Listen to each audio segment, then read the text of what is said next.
English Academy. In this video, we are going to learn here, say, part of speech, part 7, conjunction.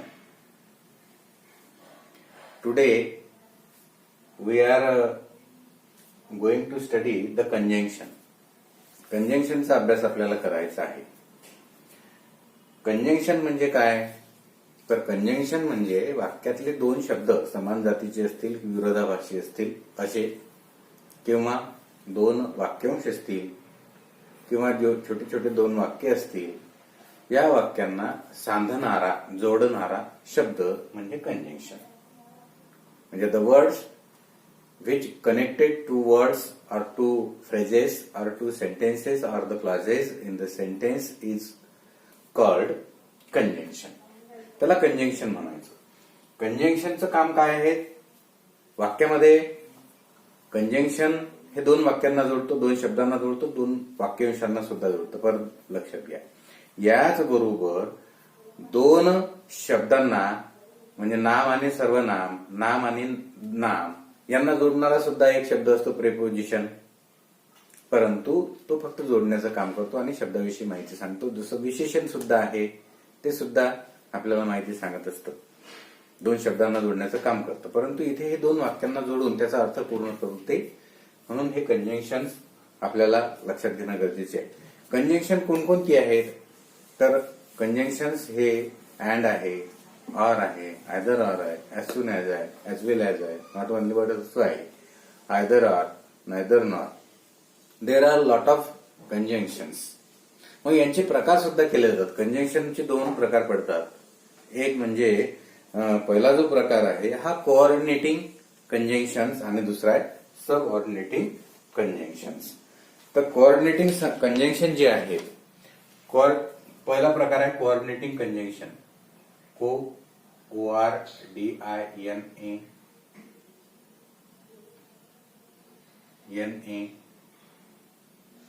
coordinating coordinating conjunction. CONJUNCT coordinating conjunction. आणि दुसरा जो प्रकार आहे तो आहे सब ऑर्डिनेटिंग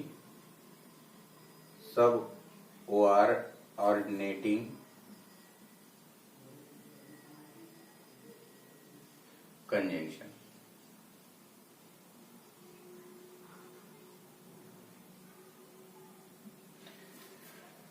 आता कोऑर्डिनेटिंग कंजंक्शन जे आहेत, हे कोऑर्डिनेटिंग कंजंक्शन्स आपल्याला अभ्यासताना याच्यामध्ये कोणते प्रकार आहेत? तर कोऑर्डिनेटिंग कंजंक्शन म्हणजे काय? तर समान दर्जाची, कोऑर्डिनेटिंग कंजंक्शन म्हणजे समान दर्जाची उभयन्वयी अव्यय. वाक्यातले दोन समान शब्द असतील, दोन वाक्यांश असतील, समान दर्जाचे ते असतात, पण समान अर्थाचे ते नसतात. कधी कधी विरोधी अर्थाचे ते असतात. तर यांना म्हणायचं कोऑर्डिनेटिंग कंजंक्शन. मग आता हे कोऑर्डिनेटिंग कंजंक्शन जे आहे, हे कोऑर्डिनेटिंग कंजंक्शन जे आहे याचेही काही प्रकार पडतात. इथे हे दोन प्रकार तुम्ही लिहा आणि नंतर कोऑर्डिनेटिंग जे कंजंक्शन्स आहेत, हे कोऑर्डिनेटिंग कंजंक्शन आपण इथे बघू. याचे जे प्रकार आहेत ते प्रकार कोणते? तर कोऑर्डिनेटिंग कंजंक्शन मध्ये पहिला आहे, याच्यातला पहिला प्रकार पडतो कोऑर्डिनेटिंग मधला क्युम्युलेटिव्ह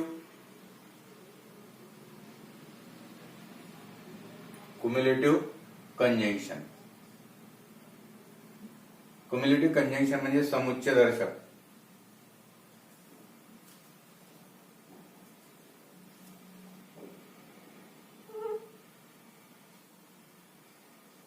समुच्चय दर्शक उभयन्वयी अव्यय. समुच्चय दर्शक उभयन्वयी अव्यय. हे याचे उदाहरणं कोणकोणती आहेत? मग याचे उदाहरण आपल्याला सांगता येते समान अर्थाची जी आहेत. याच्यामध्ये आपल्याला सांगता येते उदाहरणार्थ अँड, दोन वाक्य जोडणारे.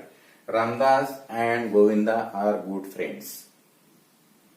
Ganga and Yamuna are the great rivers in our country. हे अँड जोडणारे. दुसरं आहे बोथ अँड. वाक्यामध्ये हे शब्द बोथ अँड असे दोन ठिकाणी जोडलेले असतात. आणखी सांगता येईल आपल्याला not only but also, not only but also, नंतर ऍज वेल ऍज. हे समान दर्जाचे जे शब्द असतात ते जोडण्याचं काम करतात. याच्यामध्ये पहिला प्रकार झाला क्युम्युलेटिव्ह कंजंक्शन. हे सुद्धा आपण वहीमध्ये लिहून ठेवा. नंतर याची उदाहरणं आपल्याला आपण ते सुद्धा अभ्यासू. दुसरं आहे क्युम्युलेटिव्ह. नंतर दुसरं आहे विकल्पदर्शक alternative, ALTERNATIVE alternative conjunction, CONJUNCTION conjunctions. म्हणजे पर्यायी कंजंक्शन्स. त्याला डिसकंजंक्टिव्ह कंजंक्शन असं सुद्धा म्हणतात. म्हणजे विकल्पदर्शक उभयान्वयी अव्यय. मग आता याची उदाहरणं कोणती आहेत जे वाक्यामध्ये येतात ते, तर आपल्याला सांगता येईल याच्यामध्ये आर आहे. नायदर नॉर आहे, नायदर किंवा निदर नॉर. नंतर आयदर ऑर आहे, EITHER आयदर ऑर. अशा प्रकारचे हे जे आहेत. अदरवाईज आहे आणखी, OTHERWISE अदरवाईज. अशा प्रकारचे हे अल्टरनेटिव्ह कंजंक्शन्स वाक्यामध्ये दोन वाक्यांना जोडण्याचं काम करत असतात. त्याचा सुद्धा आपण डीप मध्ये पुढे अभ्यास करणार आहोत. फक्त सध्या आपल्याला तुर्त हे लक्षात घ्यायचं आहे की या कोऑर्डिनेटिंग कंजंक्शन मध्ये म्हणजे हे जे प्रकार पडतात त्याच्यानंतर याच्यातला आणखी आपल्याला तिसरा प्रकार अभ्यासायचा आहे. त्याच्या आधी तूर्त ही तुम्ही लिहून ठेवा. तिसरा प्रकार याच्यामध्ये सांगता येईल आपल्याला ऍडव्हर्सेटिव्ह कंजंक्शन, विरोधदर्शक उभयान्वयी अव्यय. म्हणजे वाक्यामध्ये असे दोन शब्द असतात की ज्यांच्यामध्ये परस्पर विरोध असतो. म्हणजे उदाहरणार्थ बटचा, आता ते कोणते आहेत? बट आहे, स्टील आहे, नेव्हरदिलेस आहे, हाऊएव्हर आहे. समजा आपण याचं उदाहरण पाहू की Rita is beautiful. Rita is BEAUTI beautiful girl but she is cruel. विरोधाभासी आहे. बट नाही कंजंक्शन इथं वापरलंय. दोन वाक्य जोडले की Rita is a beautiful girl but she is cruel. म्हणजे ती सुंदर आहे दिसायला आणि क्रुएल पण स्वभावाने आहे. अशी विरोधाभासी दोन अर्थ वाक्य आहे तिथे आणि ते जोडण्याचं काम बट हे कंजंक्शन करतं. अशा प्रकारे वाक्यामध्ये किंवा Rita is 40 but she is beautiful. ती 40 वर्षाची आहे परंतु शी इज ब्युटिफुल. अशा प्रकारचा विरोधाभासी म्हणजे बटचा अर्थ विरोध, परंतु स्टीलचा अजून पाव येतो, आता पाव येतो, किंवा नेव्हरदिलेस असे असताना सुद्धा असा याचा अर्थ हाऊएव्हर म्हणजे तथापि. दोन्ही विरोधाभासी अर्थ अनुमान व्यक्त करण्यासाठी व्यक्त या कंजंक्शन मधून केलेला असतो. आता पुढचा प्रकार आहे इलेक्टिव्ह कंजंक्शन, अनुमानदर्शक. म्हणजे अनुमानदर्शक म्हणजे याच्यामध्ये विधानाचे घटक असेल, वाक्यामधला जो घटक असेल, विधान असेल, याचा वस्तुस्थितीशी काय आहे, वस्तुस्थिती काय आहे किंवा आणखी त्याचा अर्थ काय आहे, वस्तुस्थिती काय याचा अंदाज लावलेला असतो. म्हणजे हे कोणकोणते आहेत? मग हे सो आहे, हेन्स, हेन्स म्हणजे त्यामुळे, सो म्हणजे म्हणून, किंवा देअरफोर म्हणजे म्हणून, देअरफोर म्हणजे म्हणून. आणखी याच्या व्यतिरिक्त फॉर, फॉर म्हणजे या ठिकाणी कारण की, फॉरचा अर्थ होतो कारण की. आता याची सुद्धा अशीच उदाहरणं, एखादं उदाहरण आपल्याला सांगता येईल की राजू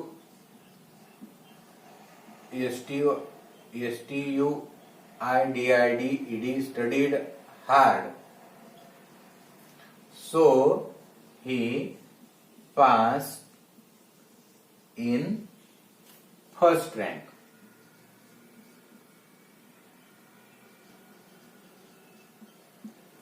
या सो शब्दाने अनुमान व्यक्त केलेला आहे. कारणदर्शक हे यालाच आपण कारणदर्शक ऍडव्हर्ब क्लॉज सुद्धा म्हणतो. आपण ऍडव्हर्बचं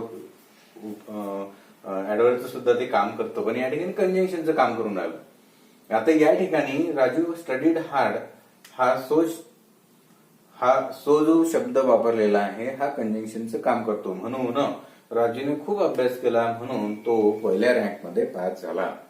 आणि हे पुढचं जे वाक्य आहे हे म्हणजे हे जे आहे हे क्लॉज आहे. आणि हा क्लॉज कोणता आहे तर मग आपल्याला सांगता येईल की हे कारणदर्शक आहे असल्यामुळे याला ऍडव्हर्ब क्लॉज ऑफ रिझन असं सुद्धा म्हणतात. तर हे जे इलेक्टिव्ह कंजंक्शन्स आहेत, आपण या ठिकाणी कंजंक्शनचा अभ्यास करून आलो की जे दोन वाक्यांना, दोन शब्दांना, समान वाक्यांशांना जोडण्याचं काम करतात आणि त्यांना कंजंक्शन्स असं म्हणतात. तर यातलं हे इलेक्टिव्ह कंजंक्शन्स आहेत, ज्याचा आपण कंजंक्शनचे दोन प्रकार जे केले, एक कोऑर्डिनेटिव्ह कंजंक्शन, त्याच्यामधले 4 उपप्रकार आहेत, आणि सब ऑर्डिनेटिव्ह कंजंक्शन जे आहेत त्याचा सुद्धा आपण अभ्यास करणार आहोत. हे सब ऑर्डिनेटिव्ह कंजंक्शन कोणते आहेत हे आपल्याला अभ्यासाच्या तत्पूर्वी हे जे दिलेले आहेत हे आपण वहीमध्ये लिहून ठेवा. नंबर 2 याच्यामध्ये सब ऑर्डिनेटिंग कंजंक्शन्स आपण आता अभ्यास करूया. हे सब ऑर्डिनेटिंग कंजंक्शन जे आहेत हे सब ऑर्डिनेटिंग कंजंक्शन वाक्यामध्ये दुय्यम वाक्य दर्शवण्याचं काम करत असतात. म्हणजे ज्याला आपण मेन क्लॉज आणि सब ऑर्डिनेट क्लॉज असे जो हे करतो, त्याच्यामध्ये सब ऑर्डिनेट क्लॉज जे असते, क्लॉज म्हणजे उपवाक्य, तर उपवाक्य बोध जे आहे ते दर्शवण्यासाठी या कंजंक्शनचा उपयोग केलेला असतो. आता हे क्लॉजेस जे आहेत हे क्लॉजेस कोणते आहेत तर क्लॉजेसचे 3 प्रकार पडतात. नाउन क्लॉज म्हणजे नाम उपवाक्य, नंबर 2 ऍडव्हर्ब क्लॉज क्रियाविशेषण उपवाक्य, आणि नंबर 3 ऍडजेक्टिव्ह क्लॉज विशेषण उपवाक्य. आता हे जे क्लॉजेस आहेत या ठिकाणी वाक्यामध्ये आता इथे आपण कोऑर्डिनेटिंग कंजंक्शन, इथे टाइम दर्शक म्हणजे टाइम किंवा कालदर्शक कंजंक्शन जे असतात, म्हणजे जे उपवाक्य असते वाक्यामध्ये आलेलं मेन क्लॉजला जोडण्याचं काम हे आफ्टर शब्द आहे. आफ्टर म्हणजे त्यानंतर, टिल म्हणजे पर्यंत, बिफोर म्हणजे पूर्वी, सिन्स म्हणजे पासून तर पर्यंत, टिल म्हणजे सुद्धा पर्यंत, ऍज सून ऍज म्हणजे त्याच क्षणी, ज्याच क्षणी, व्हेन म्हणजे जेव्हा, तेव्हा, त्या वेळेला, आणि व्हाईल म्हणजे सुद्धा त्या वेळेला, त्या वेळी. तर हे टाइम दर्शक कंजंक्शन त्याच्यामध्ये आलेले असतात. आता समजा ऍज सून ऍज आपण इथे जर पाहिलं की as soon as the teacher enter into the class the student clapped and welcome them. किंवा आपण असं म्हणू की इथे आपल्याला हे सांगता येईल वेट टिलचं उदाहरण घेतलं, वेट टिल आय कम, वाट बघ तू मी येईपर्यंत. आणखी आपल्याला सांगता येईल he lost his father when he was 10 years old, किंवा ही वॉज 10 years, जेव्हा तो 10 वर्षाचा होता तेव्हा त्यांचे वडील गमावले, व्हेनचा उपयोग. तर अशा प्रकारे वाक्यांना जोडण्याचं काम हे करतायत. आपण इथे टिलचा उपयोग असाही पाहू शकतो, उदाहरणार्थ वेट टिल आय कम, इथे टिल हे जोडण्याचं काम करतो दोन वाक्यांना. थोडं वाट बघ मी जोपर्यंत येत नाही तोपर्यंत. दुसरा आहे कंडिशन दर्शक, अटदर्शक हे काही शब्द आहेत त्या वाक्यामध्ये मेन क्लॉज मध्ये. दुसरी जसं आता if you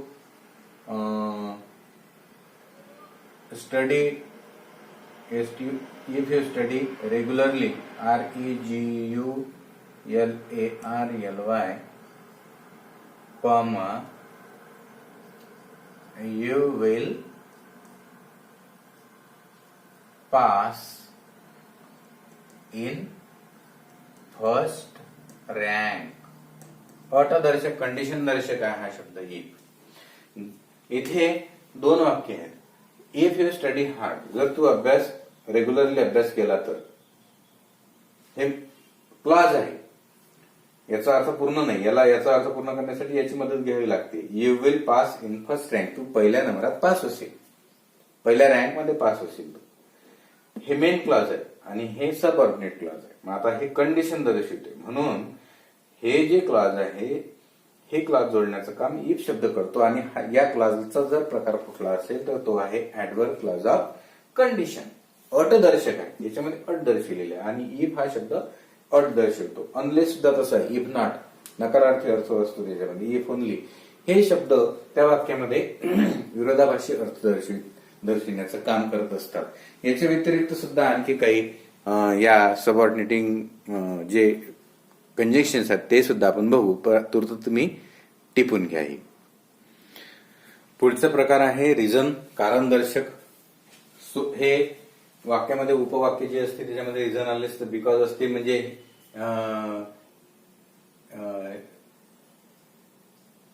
he was late because he missed his bus. आता बिकॉज हे कारण जे आहे या ठिकाणी दोन क्लॉज आहेत. ही वॉज लेट, तो त्याला उशीर झाला किंवा तो लेट आहे, तो लेट होता कारण ही वॉज मिस हिज बस. असं वाक्यामधले कारण दर्शक हे जे कंजंक्शन आहे हे दोन वाक्यांना जोडण्याचं काम करते आणि ते कारण दर्शवतं, म्हणून त्याला कारण दर्शक कंजंक्शन म्हटलेलं आहे. आता याचाच उपयोग आपण याच्या आधी ऍडव्हर्ब म्हणून सुद्धा बघितलेला होता. याचा आपण अभ्यास आधीच्या व्हिडिओमध्ये केलेला आहे. आता सो ऍज आहे, ऍजचाही कारण दर्शकच आहे, सोचाही उपयोग कारण म्हणून केला जातो. पुढचे जे आहेत ते काही हेतुदर्शक असतात वाक्यामध्ये वापरलेले, जसं that, so that, in order that. म्हणजे याचं उदाहरण आपल्याला असं सांगता येईल की दॅटचं उदाहरण बघा इथे, we eat that. We eat आपण खात असतो कारण वी मे लिव्ह. हेतुदर्शक आहे दॅट हा शब्द, कारण आपण कुठलंही अन्न जे आहे ते आपण ग्रहण करतो, खातो कारण की आहे, याचा अर्थ आहे दॅटचा अर्थ आहे कारण की. हेतुदर्शक हेतू आहे आपला वी मे लिव्ह. आपल्याला जगायचं असतं म्हणून आपल्याला खावं लागतं, जेवावं लागतं. तर आणखी सो दॅटचंही आपल्याला असं पाहता येईल, he work WORKED work hard so that. या सो दॅटचा अर्थ कारण की, so that she might pass, आपला ही माइट पास. हे तू दर्शवलेला आहे, ही माइट पास म्हणजे त्याला पास व्हायचा आहे म्हणून तो अभ्यास करतो, तो मेहनत घेतो कारण की त्याला पास व्हायचं आहे. ते ही माइट पास याच्यामधून हेतू दर्शवलेला आहे, म्हणून हे जे कंजंक्शन आहे हे हेतुदर्शक कंजंक्शन. सो दॅट एका ठिकाणी दोनचा उपयोग एकाच ठिकाणी केलेला आहे. असे जे कंजंक्शन्स आहेत ते वाक्यामध्ये. आणखी रिझल्ट आहे पुढचा जो प्रकार आहे पाचवा, रिझल्ट म्हणजे परिणामदर्शक. मग आता परिणामदर्शक कोणते आहेत ते? परिणामदर्शक जे आहेत, रिझल्ट ज्याला म्हणतो आपण, ते कोणत्या कंजंक्शन मधून रिझल्ट दिसतो तर तो आपल्याला सो दॅट मध्ये दिसतो. म्हणजे रिझल्ट RESULT परिणामदर्शक. मग आता हे सो दॅट वाक्यामध्ये वापरलेलं असते. आता हे कसं वापरलेलं आहे याचं उदाहरण जर पाहायचं झालं आपल्याला तर आपल्याला असं सांगता येईल की बघा इथे it BECAME it became so dark that I could not read.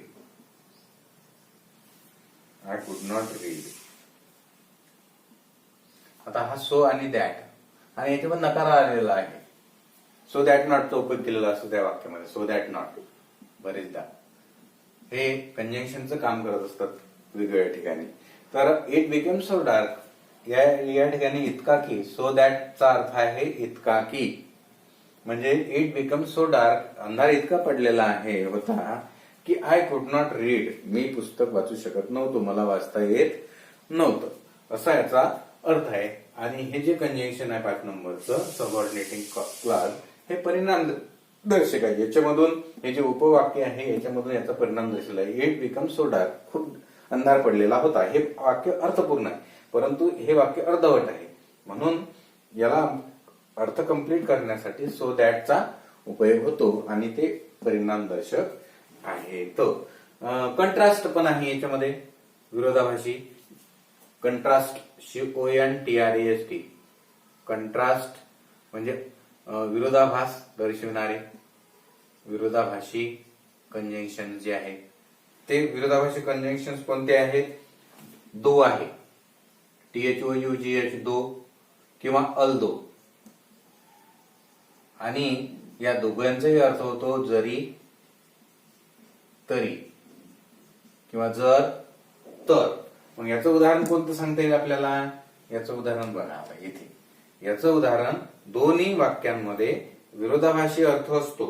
विरोधाभासी अर्थ कसा असतो तो इथे आपल्याला दिसते. दो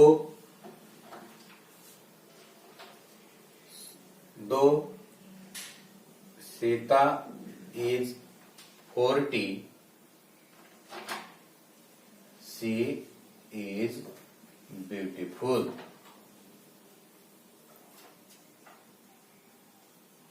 आता इथे याचा अर्थ आहे दो म्हणजे जरी सीता ही 40 म्हणजे 40 वर्षाची असली तरी सुद्धा, जरी तरी, अल्दो, दो याचा या वाक्यामध्ये उपयोग केलेला आहे.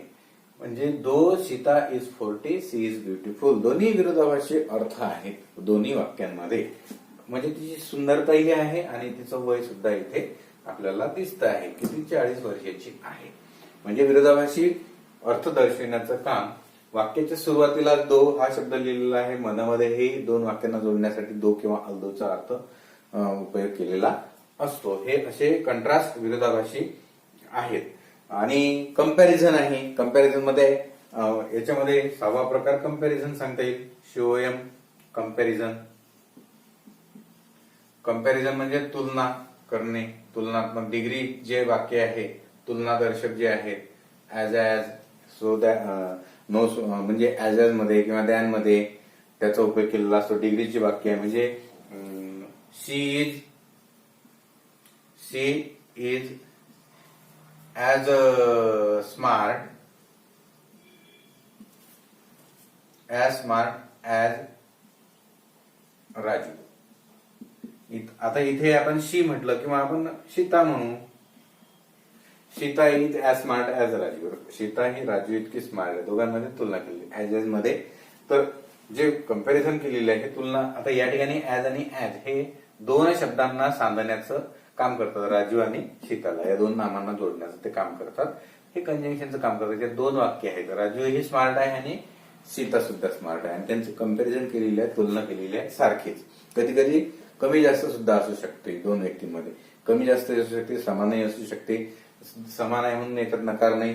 समान जर नसती तर इथे आपण Sita is as smart as किंवा इथे आपण नॉट टाकून विरोधाभासी करू शकतो, कमी जास्तही करू शकतो.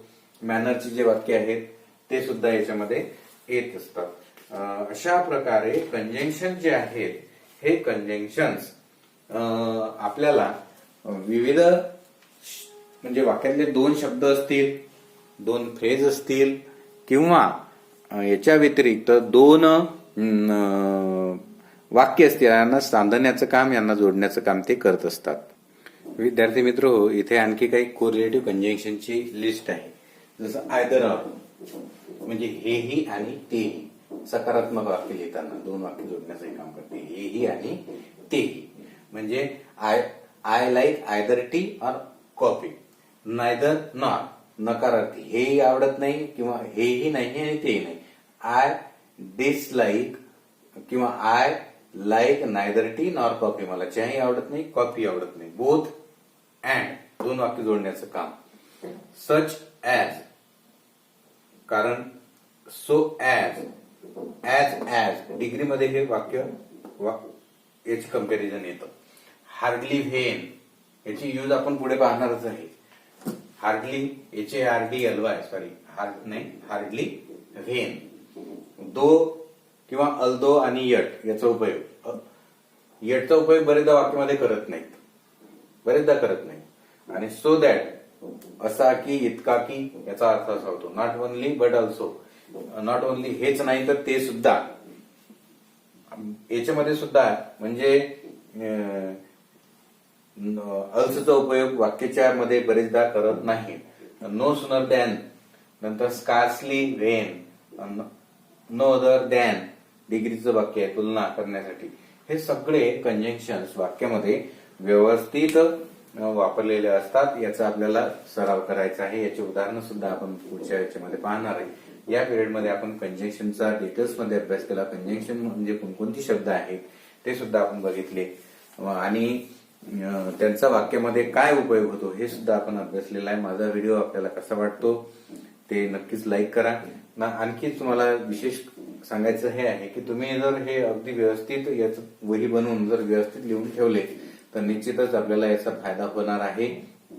दुसरी आणखी महत्वाची गोष्ट ही की तुम्ही रेग्युलरली ते व्हिडिओ बघा, लाईक करा, शेअर करा, कमेंट्स करा आणि माझं चॅनल सबस्क्राईब सुद्धा करा. धन्यवाद. पुढचा व्हिडिओ सुद्धा मी तुमच्यासाठी घेऊन येणार आहे आणि त्याच्यामध्ये पार्ट ऑफ स्पीचचा शेवटचा भाग आपण शिकणार आहे आणि त्याच्यानंतर मग पूर्ण डिटेल्स ग्रामर हे शिकणार आहे. माझं अतुलित इंग्लिश अकॅडमी या युट्यूब चॅनलला तुम्ही सबस्क्राईब करा. त्याच्यावरती जा, सगळे व्हिडिओ ग्रामरचे तुम्हाला डिटेल्समध्ये सापडतील. धन्यवाद. Thank you very much.